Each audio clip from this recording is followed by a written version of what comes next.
It's Friday, October 8th. This is the news on PBCJ. I'm Simone Absalom Gale. COVID-19 related hospitalizations remain high, while the number of infections and deaths continue to rise. The Ministry of Health and Wellness says some 669 persons are in hospital being treated for COVID-19. The government is hoping to vaccinate 1 million Jamaicans against COVID-19 by the end of November. Chief Medical Officer Dr. Jacqueline Bessessa McKenzie said persons who are due their second dose of the Pfizer vaccine will have to wait a little longer. We had initially extended the dose interval between the first and the second dose to 42 days or 6 weeks, but now there is a further extension. Starting on Saturday, persons will be in the 6th week after the first dose. We want to advise persons that they will receive the second dose as soon as we receive supplies. They do not have to panic. They will not have to start over the course. They will have developed some immunity from the first dose. Dr. Bessessa McKenzie says the World Health Organization advises that persons can wait up to 12 weeks before getting their second dose of the COVID-19 vaccine in situations where there is a scarcity in supply. Dr. Bessessa McKenzie says overall, more than 809,000 persons have been vaccinated so far. Of that number, 512,405 were first doses, 265,363 were second doses, and 31,703 were single doses of the Johnson & Johnson vaccine. According to the CMO, a little over 76,000 persons are due their second dose of the AstraZeneca vaccine this month. However, a significant number of persons have missed their second dose due date, which was prior to October 3.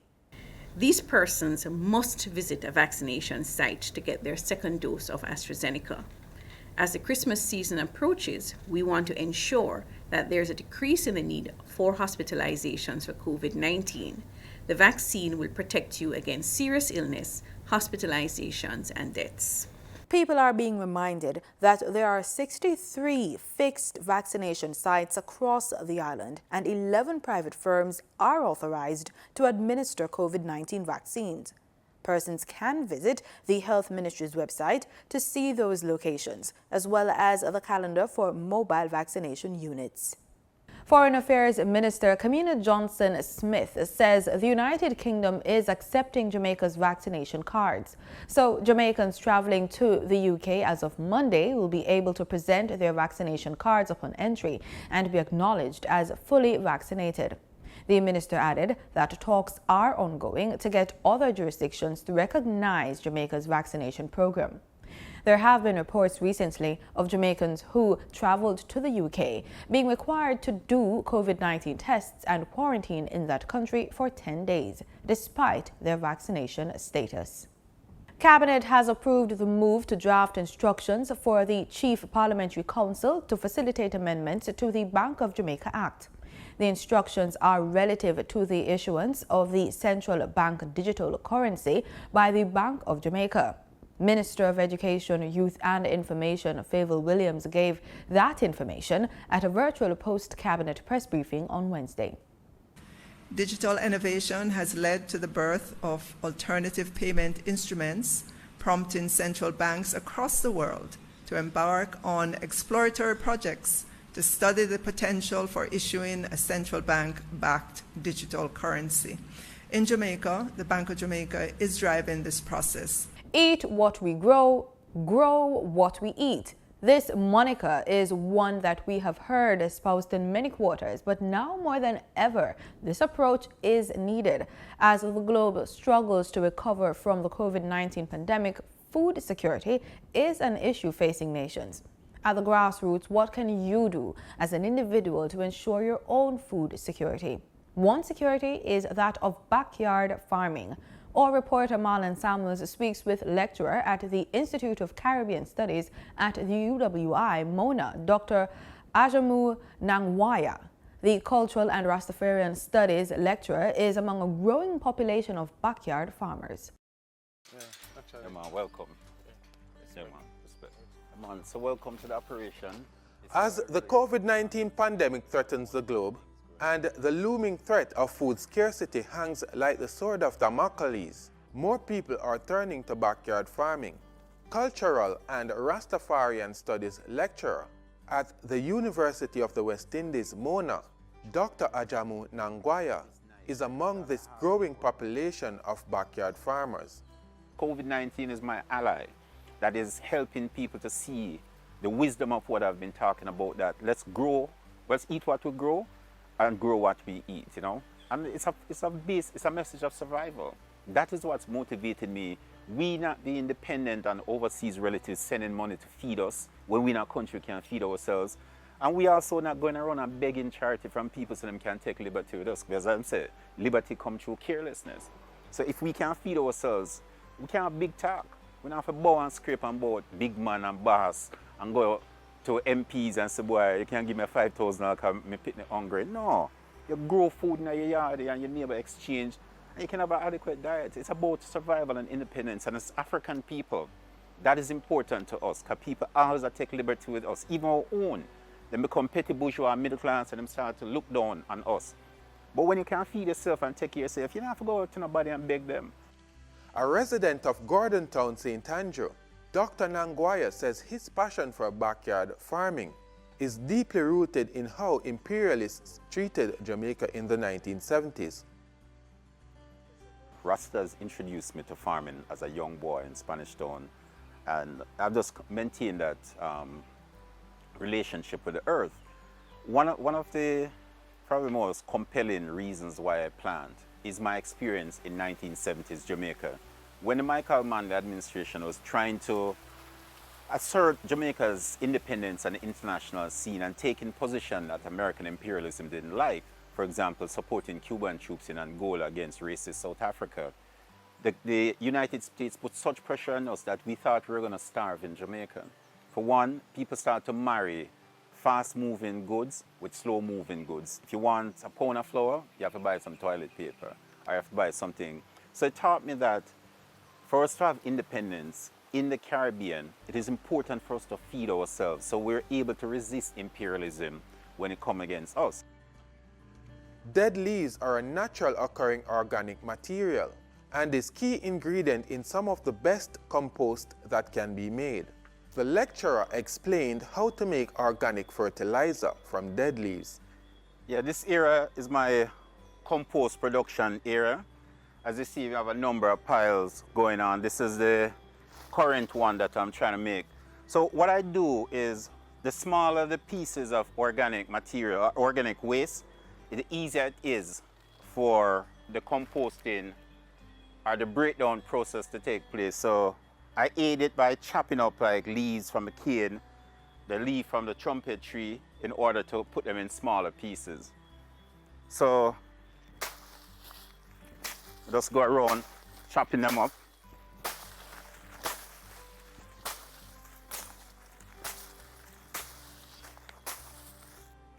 Dr. Nangwaya grows a variety of cash crops such as bananas, peppers, mangoes, lime, pineapples, callaloo, and pumpkin. Everything on the farm is grown organically. He also grows herbs and spices. I try to grow a wide range of things. You see there are a lot of bananas in this farm operation, but when you look between the banana stands or the clusters, you will see different things. Over there, you will see a tangerine tree coming up. You will see pine growing. I grow also cane. I grow, things like spices. You see a rosemary plant right there. I grow as wide range of things as possible. You'll go around and you'll see chocho. Dr. Nangwaya believes Jamaica should be geared towards a gift economy. A person who is disabled and can't farm, they wouldn't have anything to eat, but the gift economy means that you have a need, you can't meet that need, but you're a member of the community, so we produce and we give you your share from our backyard. So we're looking at a different principle of how we move forward. One of the things that even Rastafari thought around IPO Livity is that we don't sell food, we don't buy and sell food, but as an ideal, in reality, Rastas will buy food. Our thing is to produce food and we share food. He is also advocating for greater people-to-people relationship in the Caribbean. If we start to build links between each other, people-to-people links, these prejudices that we may have and fear and stereotypes we have of each other will reduce. So as a region, if we start to become self-sufficient, it's going to increase ties between us. And we can also force governments to create the infrastructure so that you have greater people-to-people connection in the Caribbean, where making it easier and cheaper for us to go between territories. He is also calling for stronger laws to tackle predial larceny. That's a challenge in Jamaica, and predial larceny is something that really frightens me. But if I catch a guy inside here, I will see that as an act of unwarranted aggression, and I'm going to defend myself. But if a guy is sneaking and come and do them thing, then there's nothing I can do. But if a person is stealing from you, it's an attack on you, and you have to defend it. But fortunately, it hasn't happened yet. Although, I lost a bunch of banana down on the river, but I said throw down on the riverside, but not inside the yard. But no, man, if I catch a guy inside, so I'm have to defend it. And I saw Jamaicans have to, like farmers, we need to set up self-defense network. So we're patrolling our place. So if a guy tries something, we're armed and ready to defend it. Now, man, we have to take it to the criminals. Them, like, we act like we're afraid of them. We can acquire a gun to legally, and we can defend it. Marlon Samuels for PBCJ News.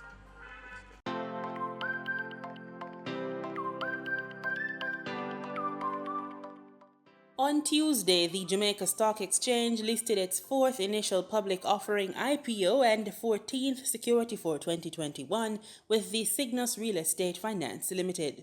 Business Development Manager of the JSE Group, Andre Gooden, says the listing adds diversity to the investing public. Offer investors who are not able to invest directly into real estate, there are 40 or 50 million to purchase those high-performing assets, to do so indirectly through a fund. So I give the Sygnus team credit. Financial controller with the JSE, Suzette White, congratulated the company on the listing. This listing has come at a time when we're still experiencing many declines in the economy caused by COVID-19.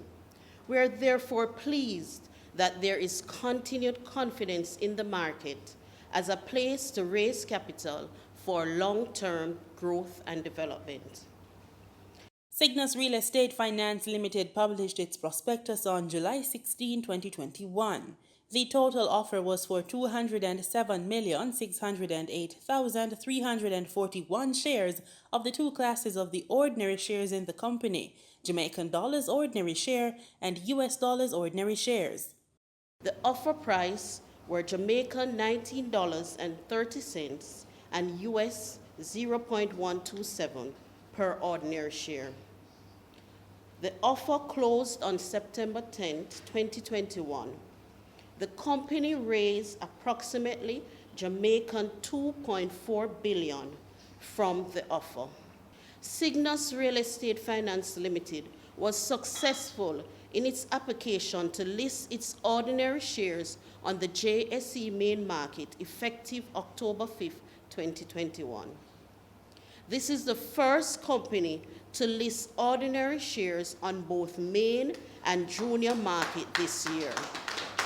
For his part, co-founder and CEO of Sygnus Capital, Beresford Gray, listed the company's objective as providing flexible capital for real estate investment. And by flexible capital, what we really mean is that we bring debt or equity solution, debt solutions that are designed to support either our partners or other parties with financing or supplementing their financing in a very creative way through to the Sygnus way of finding financing solution to help them to unlock value in real estate, or equity solution where we are effectively unlocking value by doing our proprietary developments. The Sygnus CEO was keen to note the presence of a compliance and governance structure. SRF as a listed company will also seek to uphold the highest standards of best practice when it comes on to its regulatory obligations, integrity, and generally corporate social responsibility, especially as a firm that is engaged in real estate investing. You know, SRF will at all times have to be sensitive to the environment and the bigger issues, you know, that are involved when you're talking about developing asset, whether it's in the metropolitan area or on the coastline, where that is even more important. The company will trade under the short names SRF-JMD and SRF-USD.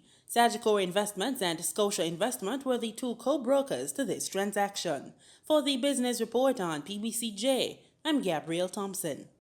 In foreign exchange trading for Thursday, October 7, the US dollar sold for an average $148.85. The Canadian dollar ended trading at $119.54. The pound sterling traded for $205.80, and the euro sold for an average $175.86. In Thursday's trading session, the JSE Combined Index declined by 1,546 points to close at over 408,000 units.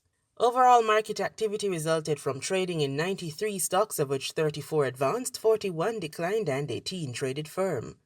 The Junior Market Index declined by 25 points to close at over 3,000 units.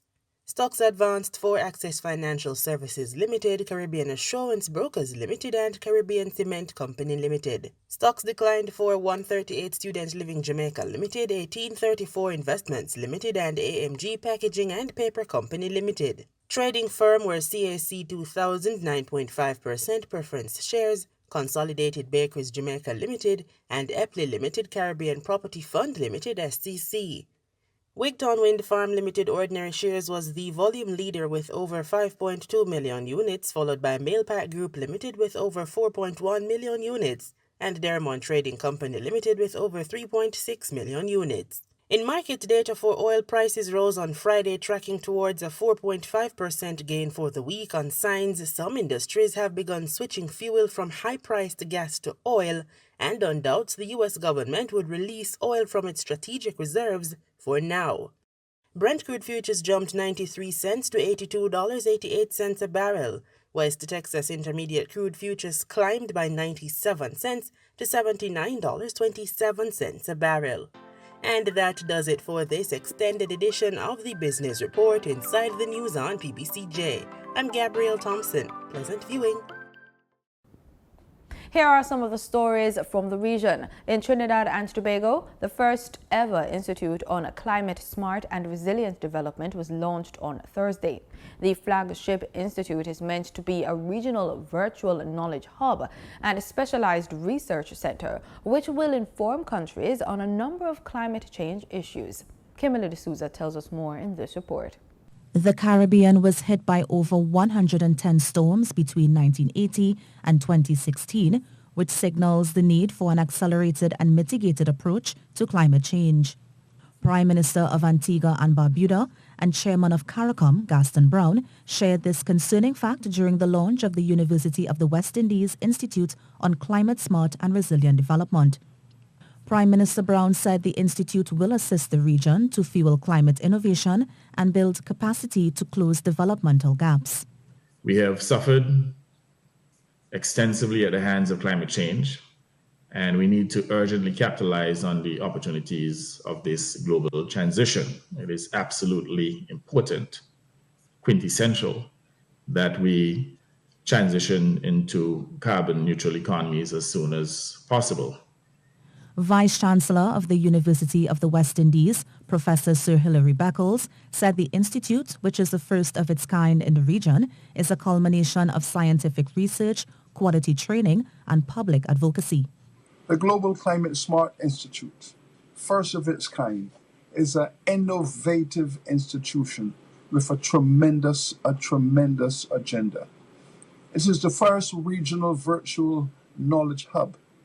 It is led by competent, courageous, committed scientists The Institute for Climate Change will be led by Pro-Vice Chancellor of the University of the West Indies, Dr. Stacey Richards Kennedy, who described the institute as one that will harness research and policy analysis. Recently, the University of the West Indies was included in the top 1.5% of all universities in the world. Kimberly D'Souza, TTT News. Nevis Premier Mark Brantley says if necessary, his government will mandate COVID-19 vaccination if vaccination levels on the island are not at a satisfactory level. Andre Huey reports. Nevis Premier Mark Brantley said if necessary, his government will mandate COVID-19 vaccination if vaccination levels on the island are not at a satisfactory level. Speaking at his monthly press conference Wednesday, Mr. Brantley pleaded to the general public to get vaccinated in order to fight the COVID-19 virus. I believe that the evidence all around the world was clear that COVID has come to kill. It hasn't come to have tea. It hasn't come to play dominoes. It has come to kill. And if you know, as we now know, that COVID kills, why would we not protect ourselves from it? The evidence, I believe, globally is clear. And the evidence here in St. Kitts and Nevis is clear. That those who are dying in disproportionately large numbers are the unvaccinated. Those who are suffering and going to hospital and struggling with this disease and being most afflicted by it overwhelmingly are the unvaccinated, to the point where I believe it is a truism that COVID has become the disease of the unvaccinated. Asked by SK Newsline if he believes there is sufficient legal covering to implement mandatory vaccination, Mr. Brantley said yes. Because of the nature of COVID, that one's individual right, whatever that may be, can be overridden in the context of saying that a mandate is necessary to save lives. And I think that that's important, that any constitutional lawyer will tell you that whatever rights you enjoy under the Constitution, there's a carve-out, there's always an exception, right, for something that is reasonably required in a democratic society. So what is more important, your right not to take a vaccine or the right of others not to be infected by a deadly disease that has come to kill? That really is the debate. And I have seen some advice that has been given to governments across the OECS, a legal opinion that was written by our former Chief Justice of the Caribbean Court of Justice, Sir Dennis Byron, and Professor Rosemary Bell Antoine, a professor at the University of West Indies and an expert in labor law. And that opinion concluded that governments had the authority to mandate. And what you're now seeing is governments, St. Vincent and the Grenadines, you're seeing it in Antigua and Barbuda, I'm told in Guyana as well, that governments are mandating. In Antigua now, they're saying that, as the Prime Minister there in his own inimitable style put it, no teacher can come on any public school compound unless they're vaccinated. And if they're home, they won't get pay. So they have to be vaccinated, and that is the position. As I said, we are not there here, but I am urging our people to be responsible and to do the right thing. The Premier sought to clarify that mandatory vaccination does not mean that persons would be forced to take the vaccine, but rather they would be denied certain services if they remain unvaccinated. Andre Huey, SKN Newsline. In the Bahamas, the Transport Minister on Thursday blasted conditions at the Road Traffic Department's headquarters. Following a tour of the facility, the new minister says many staffers want a new building. I am so disheartened and discouraged by the working conditions here at the stadium that the staff have to endure. During a walkthrough with senior road traffic officials on Thursday, Minister of Transport and Housing, JoBeth Kobe Davis, expressed shock as she examined office spaces that were often taken up with boxes, some containing files and license plates. Kobe Davis was especially dismayed at the state of the Controller's office, which resembles a makeshift cubicle. The Controller office looks like a cupboard, and he takes in persons and has various meetings there. That's a representation of the government. That represents us, and right now it represents me as a minister. Road Traffic Department headquarters was relocated from the Clarence A. Bain building to the eastern grandstand of Thomas A. Robinson National Stadium in October 2016. Then Controller Ross Smith wrote in a press release that the move was due to the devastating impact of Hurricane Matthew. Road traffic officials say it was only meant to be for 4 months, but it turned into 5 years and many employees are fed up. We request them to be at their best and provide the best services. But how could one be encouraged to provide the best services working in such conditions? Colby Davis says plans and drawings for a new building are on hand and will be taken before cabinet. She says if it's up to her, the move would happen within 6 to 8 months. We have a property that has been identified, and we just want to review them and consider if we could possibly get them into cabinet and have it approved so that we can look to providing an efficient building for the entire road traffic department. Reporting for Our News, I'm Jared Higgs. In sports, we're on the pitch with football. Jamaica's Reggae Boyz went down 2-0 to the United States in a crucial World Cup qualifier on Thursday in Texas. Ricardo Pepi struck twice for the Americans in the second half. The loss leaves Jamaica with just 1 point after 4 matches and at the bottom of the 8-team group. And that's our package. You've just watched the news on PBCJ, the People's Station.